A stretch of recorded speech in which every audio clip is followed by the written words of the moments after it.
तो महाराज ये भगवान की चरणों में मन लग जाए, बुद्धि सांसारिक विषयों से दूर हो जाए, यही मोक्ष प्राप्ति का मार्ग है। और भगवान भक्त को अपनाने में देर नहीं लगाते। स्वः पुरुषमपि वीक्षं पाशहस्तं बदति यम किल तस्य कर्णमूले परिहर भगवत कथा सुमत्तान् प्रभुरमन्यनृणां वैश्वानाम्। भगवान कह रहे हैं, देखो कितनी सुंदर बात कही है। यमराज जी अपने दूतों को कह रहे हैं, जो दूत हाथों में पास लेकर खड़े हैं। बड़ा विकट स्वरूप है यम के दूतों का। गरुड़ पुराण के प्रेत कल्प का कभी श्रवण करें तो उसमें यम के दूतों का बड़ा भयंकर स्वरूप बताया है। उनके बाल तलवार की तरह पहने, बड़े भयंकर नख हैं उनके, बड़े विशाल दांत हैं और आंखों में वो जो आंख हैं ऐसे दिख रहे हैं जैसे किसी गड्ढे में अग्नि जलाती है। हाथ में मुदगर पास इत्यादि लिए वो जब यम के दूत मनुष्य के सामने आते हैं ना, तो मरणासन्न व्यक्ति कराहने लगता है, छटपटाने लगता है, हे पुत्र, हे बंधु, हे बांधव पुकारने लगता है, परंतु कोई बचाने नहीं आता। जिस संसार के लोगों के बीच में घिरा रहा, जिसके लिए अपना संपूर्ण जीवन बर्बाद कर दिया, अब कोई बचाने नहीं आ रहा है। तो भगवान कह रहे हैं उनसे, हे यम के दूतों, देखो एक बात को बहुत ध्यान से श्रवण कर लो। मैं केवल जो अभक्त हैं, जो पापी मनुष्य हैं, मैं केवल उन्हीं को दंड देने की सामर्थ्य रखता हूं। जो भगवान के भक्त हैं ना, जो भगवान के सेवक हैं ना, उनको गलती से भी मेरे समीप मत लेकर आना, क्योंकि वो तो सीधे परम धाम को चले जाते हैं, वो तो सीधे बैकुंठ को चले जाते हैं। निरंतर सुमिर सुमिर नर उतरहि पारा, रोज हर बार हर वक्त भगवान का नाम चलता रहे बस।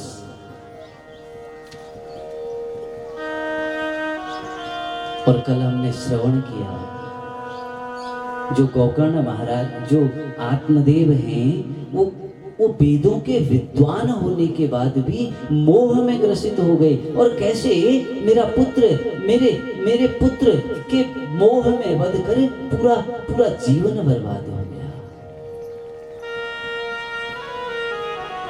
कुल में एक पुत्र हो जाए गोकर्ण महाराज जैसा, जो भगवान का भक्त हो, समझ लो पूरे कुल को तार देता है। जन्माद्यस्य यतोऽयन्यादितरत् चार्थे स्वभिज्ञः स्वराट् तेने ब्रह्म हृदयाय आदिकवये मुह्यन्ति यत् सूर्यः तेजो वारिमृदां यथा विनिमयो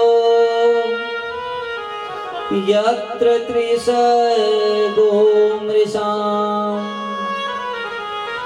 धाम्ना स्वेन सदा निरस्तकुहकम्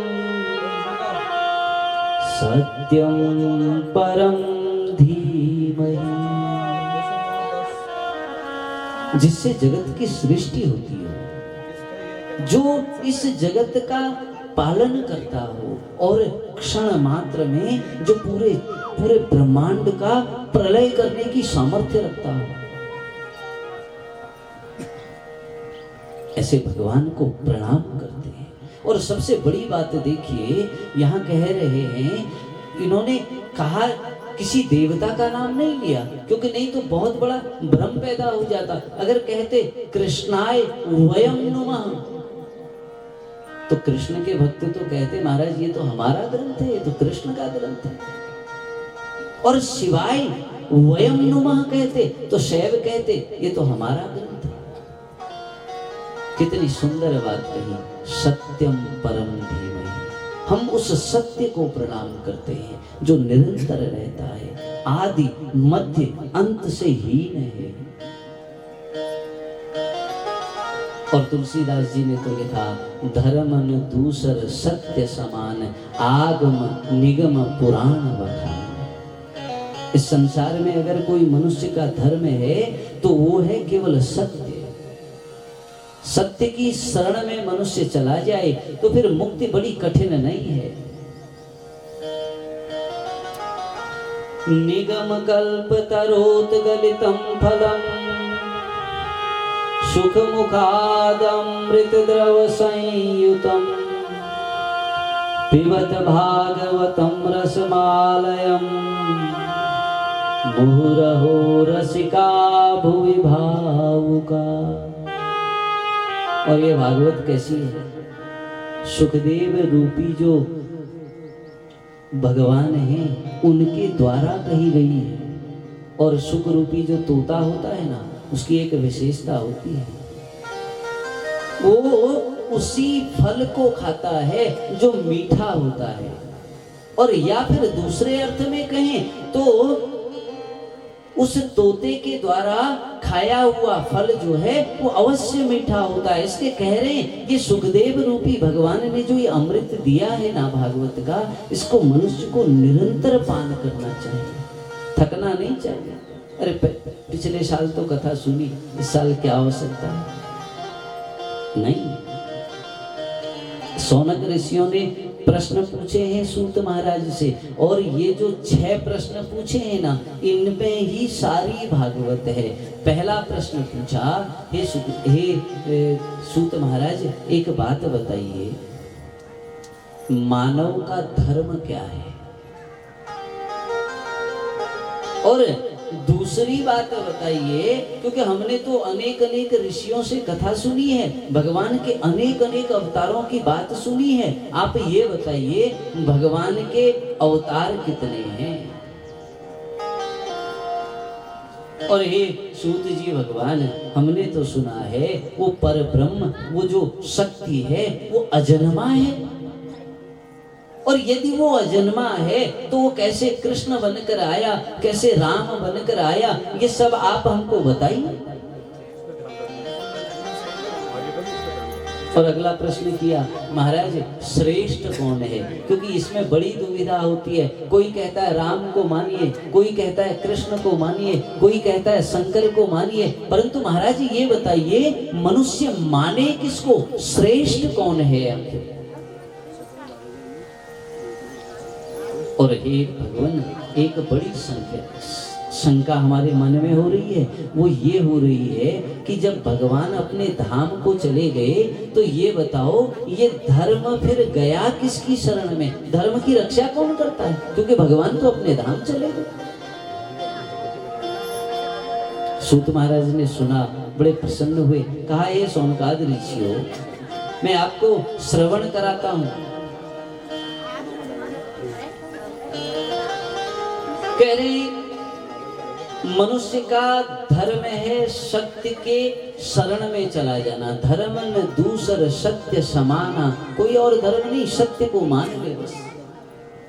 और जब सत्य को मानना शुरू कर देगा तो फिर विकारों से धीरे धीरे धीरे दूर चला जाएगा। और जब विकारों से दूर चला जाएगा तो भगवान की प्राप्ति सरल हो जाएगी।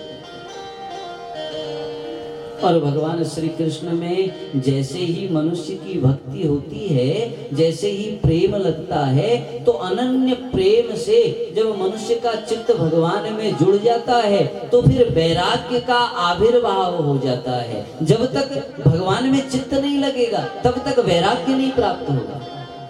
ये सत्य बात है। अब हम पूजा करने बैठे हैं परंतु मन तो भगवान में है ही नहीं, मन तो सांसारिक विषयों में चला है, तो फिर पूजा कैसे भगवान की हो पाएगी?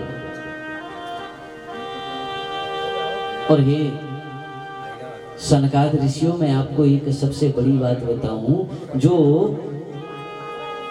धर्म है ना उसका फल मोक्ष प्राप्त करना है। बिना मोक्ष, अगर धर्म से ही मनुष्य मोक्ष की प्राप्ति कर देता है, क्योंकि धर्म का फल अर्थ प्राप्त करना नहीं है। अब काफी मनुष्य तो भगवान की पूजा भी इसलिए करते हैं, हे भगवान पैसा तो दे दो कम से कम, इस साल हमने पाठ पढ़ा है और इस साल तो जरा ज्यादा पैसा आना चाहिए। ये धर्म का फल नहीं है। धर्म का फल है मोक्ष की प्राप्ति करना, क्योंकि धर्म से ही मनुष्य परम गति को प्राप्त कर लेता है। और कह रहे धन का फल भोग करना नहीं है। धन का फल तो है मनुष्य दान इत्यादि से अपने जीवन को मुक्ति की ओर लेकर जाए।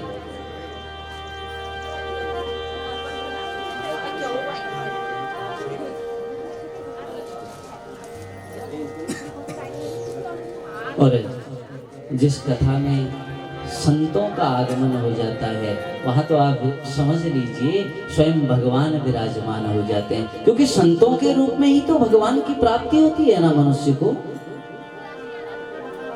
संत हृदय नवनीत समाना। और हम सब का सौभाग्य है कि पूज्यपाद महाराज जी आज हमारी इस कथा में विराजमान हुए हैं।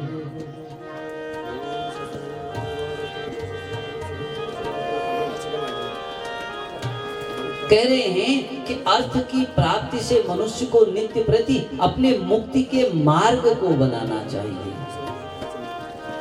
और फिर कहा है सनकाद ऋषि तुम्हारा प्रश्न है कि भगवान के अवतार कितने हैं, तो मैं तुम्हें बताता हूं भगवान के कितने अवतार हैं। भगवान का प्रथम अवतार तो हुआ है सनक, सनंदन, सनातन और सनत कुमार के रूप में। ये भगवान का प्रथम अवतार है। दूसरा जो अवतार भगवान ने ग्रहण किया वो किया है 12 अवतार, शुकर के रूप में भगवान ने अवतार ग्रहण किया। तीसरा जो अवतार लिया भगवान ने नारद के रूप में भगवान ने अवतार लिया। चौथा अवतार भगवान का नर नारायण के रूप में हुआ। पांचवा अवतार भगवान ने कपिल मुनि के रूप में लिया। छठे अवतार में भगवान स्वयं दत्तात्रेय बनकर आए और सातवें अवतार में भगवान ने यज्ञ के रूप में अवतार लिया। और हे सनकाद ऋषियों, 8वें अवतार में भगवान स्वयं ऋषभ देव बनकर आए। 9वें अवतार में भगवान ने पृथु महाराज के रूप में अवतार लिया। 10वें अवतार में भगवान मत्स्य रूप में अवतरित हुए और 11वां अवतार भगवान ने कच्छप के रूप में लिया है। 12वें अवतार में भगवान धनवंतरी के रूप में आए। 13वें अवतार में भगवान मोहिनी रूप में आए। 14वां अवतार भगवान का हुआ है नरसिंह अवतार। उसके बाद भगवान ने वामन का अवतार लिया, परशुराम का अवतार लिया, फिर व्यास जी के रूप में भगवान आए और उसके बाद रामा अवतार भगवान का हुआ। अगले अवतार में बलराम बनकर आए, कृष्ण के रूप में आए। हंस और हयग्रीव भी भगवान का अवतार है। और जो कलयुग में भगवान का अवतार होगा, कल की भगवान के रूप में भगवान का अवतार होगा। इसलिए हे सोनकाद ऋषियों, ये भगवान के अवतार हुए हैं। अब मैं तुम्हें कथा सुनाता हूँ कि किस प्रकार से व्यास जी महाराज ने अनेक अनेक पुराणों की रचना की। कह रहे हैं कि एक बार की बात है, चतुर्युगी के जो ये 28वां मनवंतर चल रहा है, इसका जो ये चतुर्युगी में जो द्वापर युग है, तीसरे युग द्वापर युग का जब अंतिम चरण प्रारंभ चल रहा था, तो व्यास जी महाराज ने ध्यान से देखा कलयुग आने वाला है। और कलयुग में मनुष्य की गति बड़ी विकट है महाराज। अल्प आयु हो गया। पहले तो आयु ही कम हो गई। सतयुग में मनुष्य की आयु 1 लाख वर्ष होती थी। त्रेता में थोड़ा सा घटी, 10,000, एक शून्य कट गया। द्वापर में एक शून्य कटा, 1000 वर्ष हो गई, और कलयुग में तो एक शून्य और कट के 100 वर्ष की आयु हो गई। और कलयुग का मनुष्य इतना मंद भाग है कि 100 वर्ष भी पूरे नहीं करता है। अब हमने सुना है कि 100 वर्ष जिसको पूरे हो जाते हैं उसको सरकार की जो पेंशन है ना वो पूरी देने लग जाती है, क्योंकि सरकार को भी भरोसा है 100 वर्ष तो कोई जिएगा। ये कलयुगी मनुष्य की आयु है, इसलिए व्यास जी ने सोचा ये कलयुगी मनुष्य 100 वर्ष की आयु लेकर आया है तो कौन से ग्रंथ को पढ़ेगा, कौन से वेद को पढ़ेगा, क्योंकि वेद तो बड़ा विशाल है। उन्होंने इस वेद को 4 भागों में बांट दिया, ऋग्वेद, यजुर्वेद, सामवेद और अथर्ववेद के रूप में 4 भाग बनाए। ऋग्वेद जो है वो पैल ऋषि महाराज ने उसका धारण किया, सामवेद को जैमिनी ऋषि ने धारण किया, यजुर्वेद को वैशंपायन ऋषि ने धारण किया और अथर्ववेद को दारुण नंदन सुमंतु महाराज ने धारण किया। इतिहास और पुराण को रोमहर्षण महाराज ने ग्रहण किया है। व्यास जी ने इतना सब कुछ लिख तो दिया, परंतु फिर भी मन को संतोष नहीं हो रहा है, फिर भी लग रहा है कि कुछ कमी रह गई है, मैं वो लिख ही नहीं पाया जो मैं लिखना चाह रहा हूं। क्योंकि महाराज वेदों की भाषा तो बड़ी जटिल है, और मैंने जो 17 पुराण लिखे उनको सुनकर तो मनुष्य मुक्ति की ओर नहीं भ्रम की ओर चला जाएगा, क्योंकि हर पुराण में अलग बात है। कोई पुराण शिव की महत्ता को बताता है, कोई पुराण जगदम्बा जगत जननी की महत्ता को बताता है, कोई कृष्ण भगवान की महिमा को बताता है। आखिर वो मनुष्य वो तो भ्रमित हो जाएगा, मैं ऐसा क्या लिखूं। और महाराज जब मन विकल हो जाता है ना तो फिर कोई संत कोई त्यागी ही उसका समाधान कर पाता है। बिनु सत्संग विवेक न होई, राम कृपा बिनु सुलभ न सोई। बिना संतों के विवेक तो प्राप्ति ही नहीं हो सकती। अब नारद मुनि आ गए, पाराशर्य महाभाग भवता कच्चिदात्मना परितुष्य शरीरात्मा मानसैव वा। नारद जी आए, व्यास जी ने उनको प्रणाम किया, हे देवर्षि आइए विराजिए। कोई संत कोई महात्मा कोई बड़ा कोई गुरु तुल्य अगर व्यक्ति आ रहा हो तो उसको सबसे पहले आसन दें, अर्घ्य इत्यादि से पूजन करके सम्मान के साथ उनको बिठाना चाहिए। नारद जी ने प्रश्न किया, हे व्यास जी आपने तो शरीर और मन दोनों से ही अपने कर्मों से इस संसार का बड़ा हित किया है, परंतु मैं देख रहा हूं आपका मन अभी भी चिंतित है, आप कुछ परेशान से लग रहे हैं।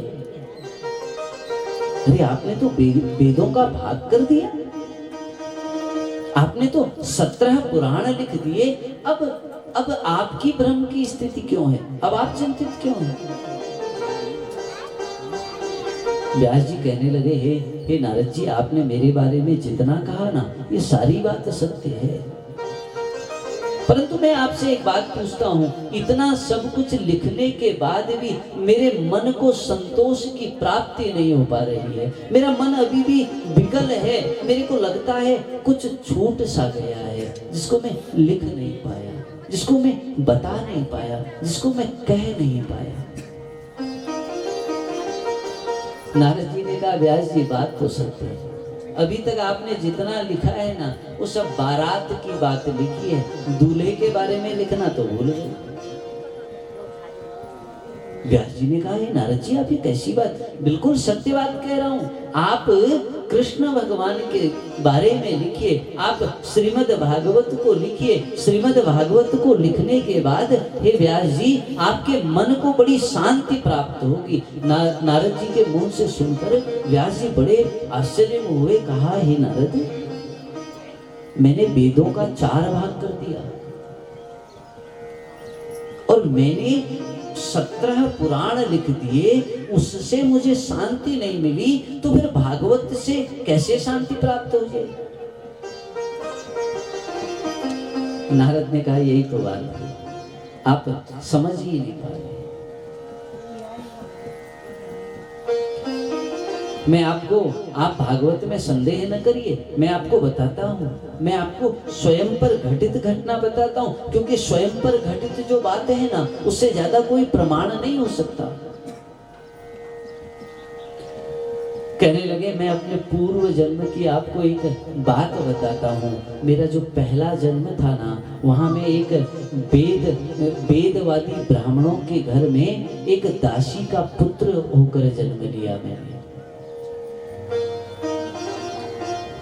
पिता की बाल्यावस्था में ही मृत्यु हो गई, और ये व्यास जी, एक तो मैं दासी का पुत्र, और ऊपर से बाल्यावस्था में पिता की मृत्यु हो गई, तो आप विचार कर सकते हैं मेरा जीवन कितना कष्टमय होगा, मुझे कितना दुख होगा।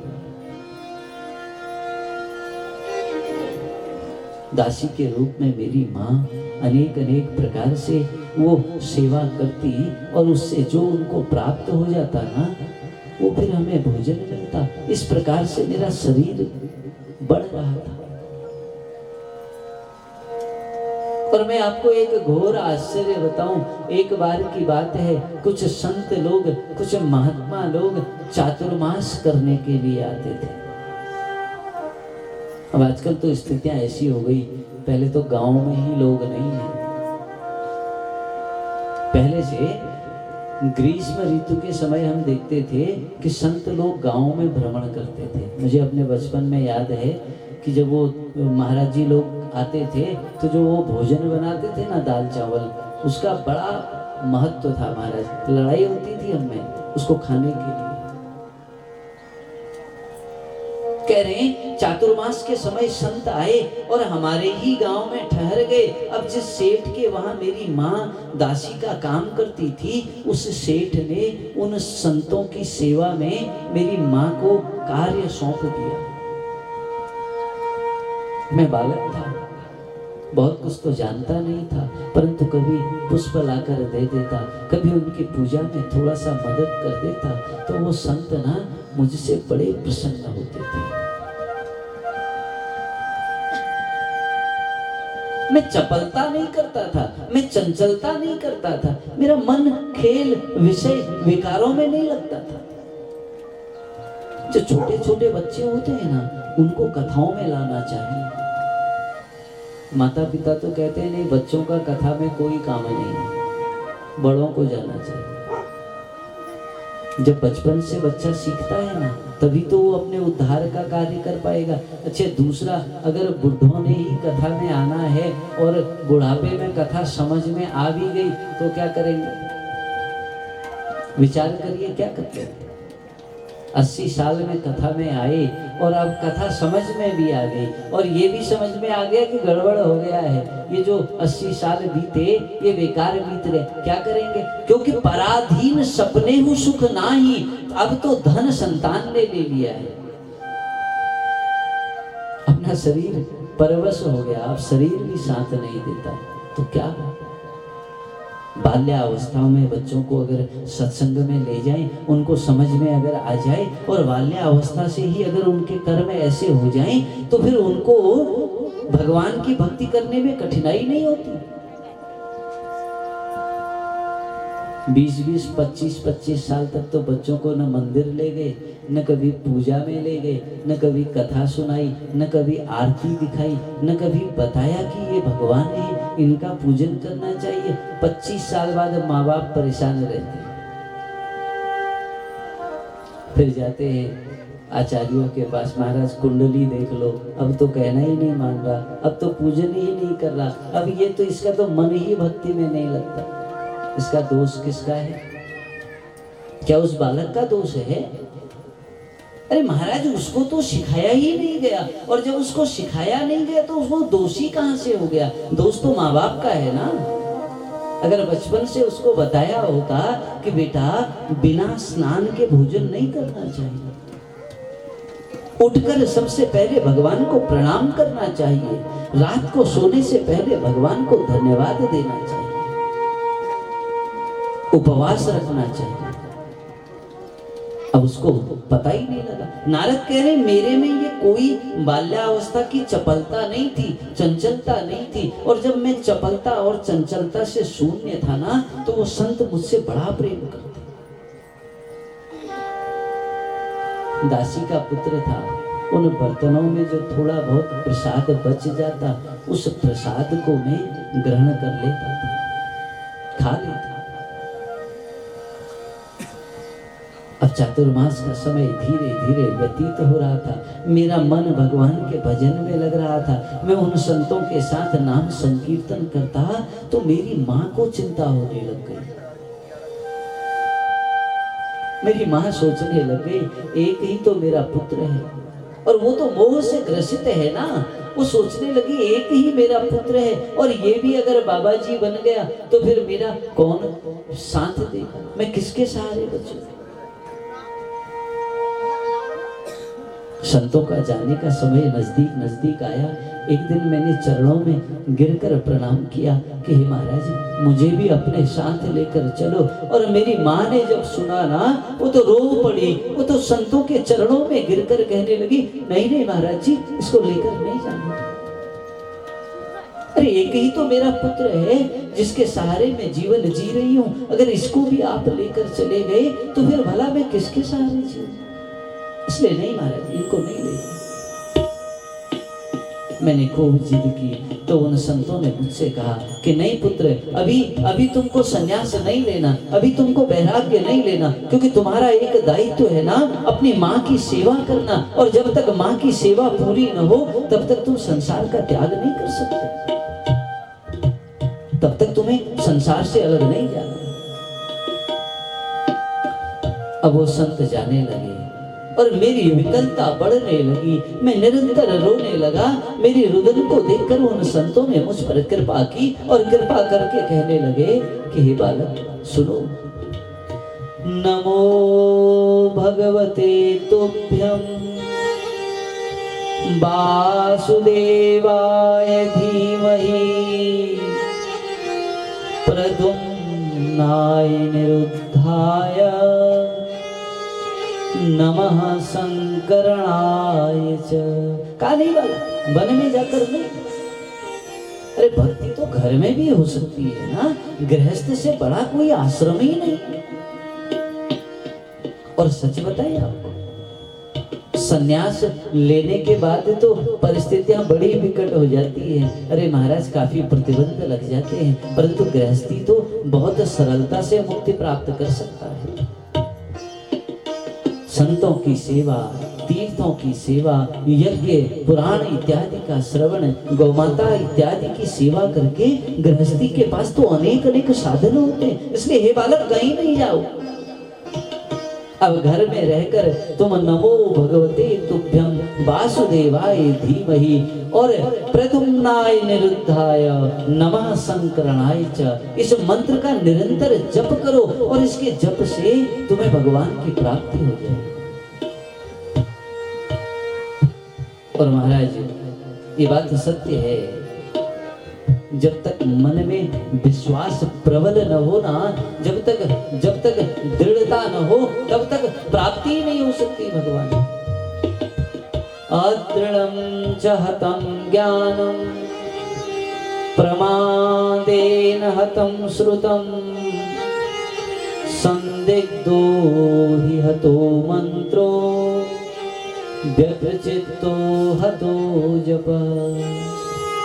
कहने लगे कह रहे हैं अदृढ़ं च हतम ज्ञानम, अगर ज्ञान दृढ़ नहीं है, उस ज्ञान पर भरोसा नहीं है, तो फिर वो ज्ञान बेकार हो गया, कोई फायदा नहीं। प्रमादेन हतम श्रुतम, अब कथा सुन रहे हैं परंतु मन में प्रमाद है, मन में अभिमान है, तो वो सुनना व्यर्थ हो गया है। संदिग्धो ही हतो मंत्रो, मंत्र का ध्यान कर रहे हैं, मंत्र बोल रहे हैं भगवान में, परंतु उस मंत्र में संदेह हो गया, अरे इस मंत्र से कुछ मिलेगा भी या नहीं मिलेगा, तो समझ लो वो मंत्र बोलना ही व्यर्थ हो गया है। और व्यग्र चित्तो हतो जपा, चित्त एक जगह पर है नहीं, चारों तरफ घूम रहा है, परंतु माला लेकर